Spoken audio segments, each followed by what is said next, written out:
Hari ini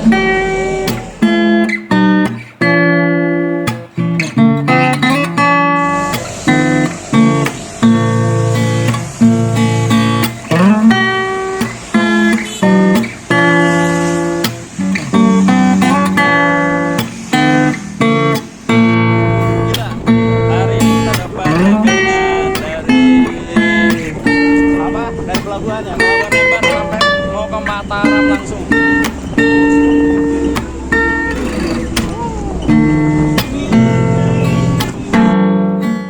Assalamualaikum warahmatullahi wabarakatuh.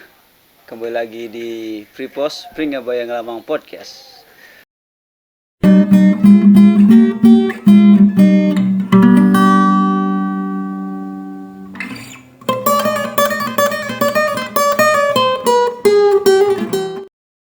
Pada malam hari ini kita akan bahas tentang perjalanan keliling Indonesia yang dimulai oleh sesosok anak muda yang berasal dari Gorontalo.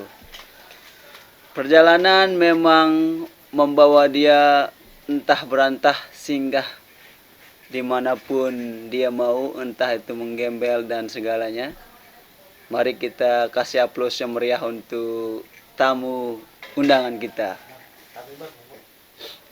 Baik, ini adalah Taufik Hipi. Yes. Nah, kira-kira boleh diceritakan nggak nih backgroundnya Bang Taufik itu sendiri seperti apa? Oke, jadi aku tuh seorang backpacker, bisa disebut backpacker karena melakukan sebuah perjalanan gitu. Aku berasal dari Gorontalo, jadi kalau nggak tahu Gorontalo itu ada di Sulawesi bagian utara, jadi samping Manado lah gitu. Oke. Dan sekarang lagi dalam misi trip keliling Indonesia. Ini udah masuk bulan ke-8. Itu. Luar biasa teman-teman ya. Jadi Bung Taufik ini sudah berapa bulan totalnya di jalan? Masuk bulan ke-8. Bulan ke-8. Masuk bulan ke-8. Targetnya nanti sampai berapa tahun? Untuk awal perjalanan sebenarnya targetnya 2 tahun, tapi makin kesini kayaknya bakal 3. Oh, iya, tergantung. Sekarang posisi lagi di mana? Sekarang ya ada di Lombok. Di Lombok, luar biasa ya. Iya, di Lombok. Oke. Tepatnya di Lombok Timur, Desa Pringgabaya. Jadi lagi sama teman-teman dari Pringgabaya Gelamang. luar biasa teman-teman. Baik, sebenarnya awal memulainya itu sejak kapan, Bung Taufik, perjalanan ini? Oh, jadi untuk trip keliling Indonesia itu Bung Anwar itu dari tanggal 4 Januari 2021 kemarin itu terbang dari Gorontalo menuju Aceh dan nyampe pas Acehnya itu tanggal 5. Jadi karena sempat transit 1 malam tidur di Medan dan memulai perjalanan itu tanggal 5. Jadi mulai dari titik 0 Indonesia di Sabang itu aku mulai melakukan perjalanan itu tanggal 5.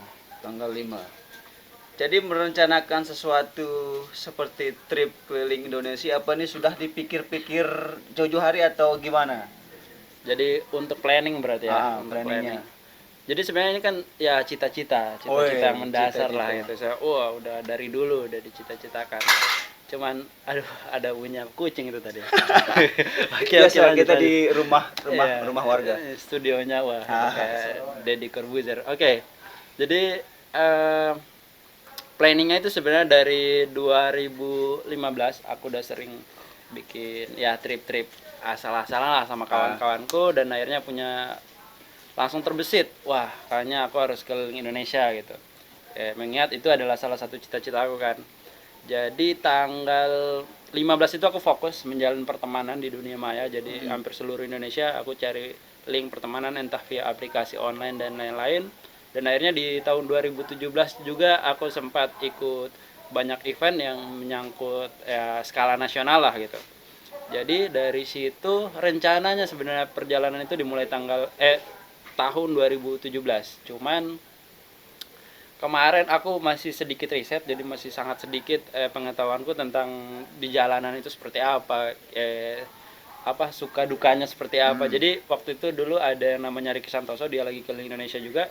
Jadi aku jadiin sebagai referensi lah. Jadi dari 2017 aku berharap dia selesai di 2018 sehingga aku bisa keliling Indonesia di 2018. Ternyata enggak, dia nyampe itu sekitar 2019 pertengahan. Akhirnya aku putusin untuk ya udahlah 2020 aku harus jalan keliling Indonesia dengan bahan riset yang udah aku dapatkan dari dia. Tapi ternyata enggak. 2020 awal itu mulai di mana pandemi kan. Pandemi akhirnya aku mengurungkan niat sambil belajar, mempelajari semua bahan risetku gimana bisa survive di tengah pandemi. Akhirnya di 2020 akhir aku memutuskan ya udahlah 2021 awal aku harus tetap keluar karena memang apa ya istilahnya udah aku planning kan dan aku udah tahu gimana caranya aku biar bisa tetap bertahan di jalanan. Jadi 2021 awal aku melakukan perjalanan gitu, Bung. Berarti dalam kondisi pandemi kayak gini, Bung Topik memutuskan untuk melakukan trip keliling Indonesia. Iya, karena itu jadi cita-cita dalam diri dan tapi apa ya banyak sih yang bilang wah itu kan bahaya gini-gini. Aku tetap berusaha untuk tetap safety, nggak mengganggu orang lain.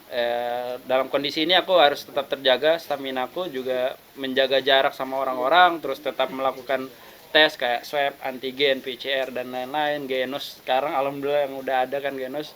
Jadi aku sangat terbantu lah sama tes-tes seperti itu. Akhirnya aku bisa melakukan perjalanan yang lumayan panjang. Oke.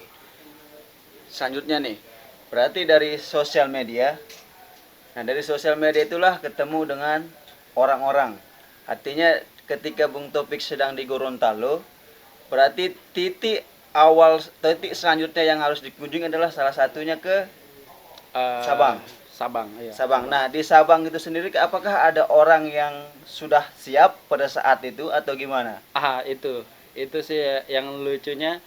Aku berharap ya Sabang itu sebenarnya aku mikir Sabang itu gimana ya kota yang istilahnya cuman sehari aku selesain gitu. Jadi nggak perlu harus ada orang. Jadi aku fokus di Aceh gitu sih sebenarnya prinsipku. Ternyata aku di Sabang jadinya 2 hari.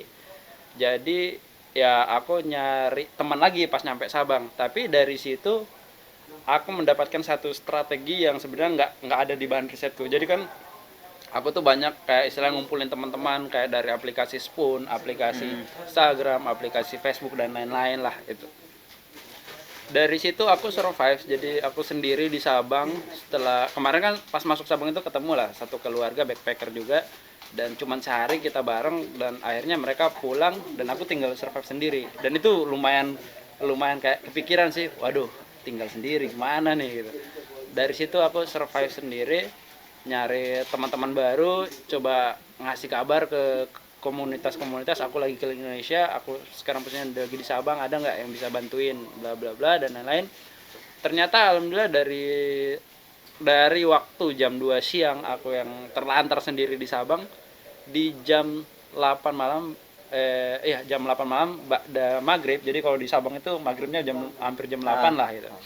Aku baru dijemput sama anak relawan TIK yang stay-nya di Sabang, memang punya tempat di Sabang lah. Kebetulan aku background-nya juga anak TI, jadi lumayan terbantukan lah sama komunitas-komunitas ini kayak gitu. Oke, berarti habis dari Sabang kemudian masuk ke Aceh, habis dari Aceh dan setelah itu dan berikutnya lagi. Dari Sabang itu mulai ketemu dengan orang baru, kemudian dari orang baru itu ketemu orang baru lagi. Nah, jadi seperti itu maksudnya ya. Iya, jadi jaringannya itu malah berubah. Yang polanya awalnya aku berharap dari link yang udah aku dapatkan kan dari hasil riset yang aku dapatkan dari Ricky Santoso, dari teman-teman sosial media aku, ternyata pas nyampe Aceh beda. Jadi pas nyampe Aceh aku malah dibantu sama tukang kopi. Jadi bukan tukang kopi sih, kayak istilahnya orang yang jualan kopi di pelabuhan Ulele, namanya pelabuhan Ulele yang ada di Aceh. Dibantu, diajak jalan-jalan keliling Aceh. Dari situ aku tidur lagi di salah satu penginapan yang ada di Aceh dan ketemu lagi orang baru. Dari orang baru ini ketemu orang baru-baru lagi. Jadi kayak istilahnya apa ya istilahnya berantai lah gitu. Berjejaring. Jadi di situ aku menemukan banyak teman dan aku karena memang basicku TI, jadi aku memanfaatkan benar-benar sosial media. Kayak di Aceh aku pernah bikin satu iklan di Instagram lagi keliling Indonesia. Kalau misalnya teman-teman punya tempat yang istilahnya murah atau bahkan gratis untuk aku ya, dan mau ngajak aku ngopi atau gimana ya silakan gitu.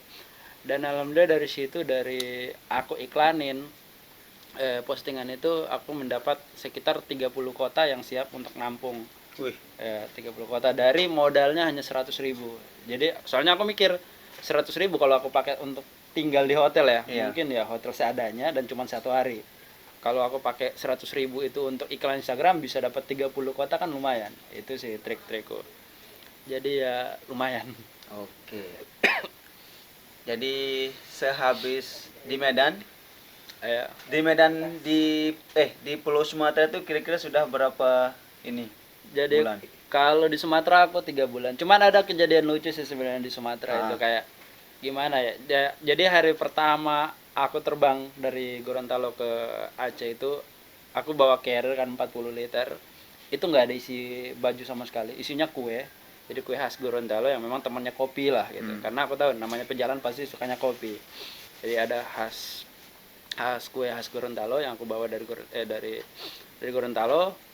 Pas di pesawat jadi penerbangan waktu itu kalau nggak salah Jakarta Medan itu jam 9 malam.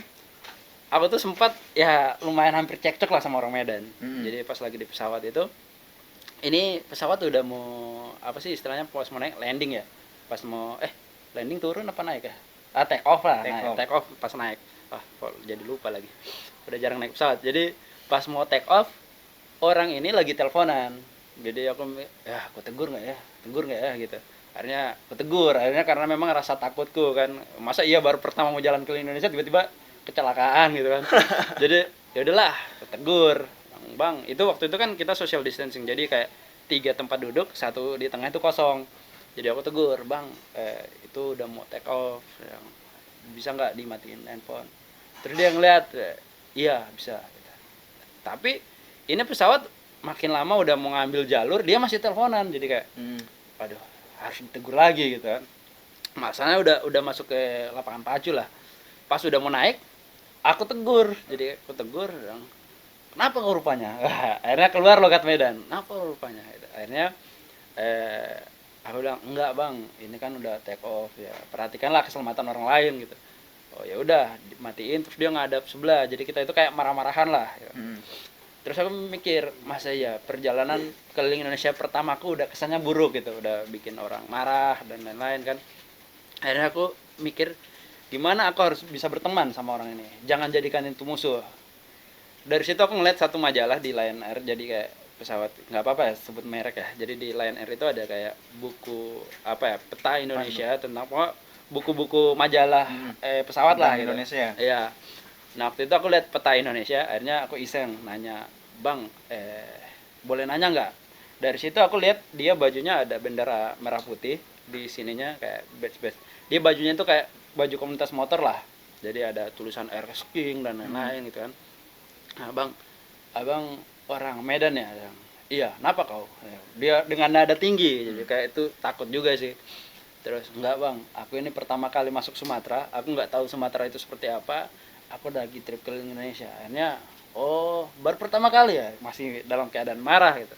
Iya, bisa nggak abang tunjukin? Jadi aku ambil majalahnya, aku buka yang halaman peta Indonesia, bang kalau aku masuk ke sini kira-kira bagusnya lihat mana? Oh sini aku tunjukin. Jadi dari situ obrolan kita masuk. Akhirnya pas masuk, yang awalnya penerbangan itu kan penerbangan sekitar hampir 2 jam.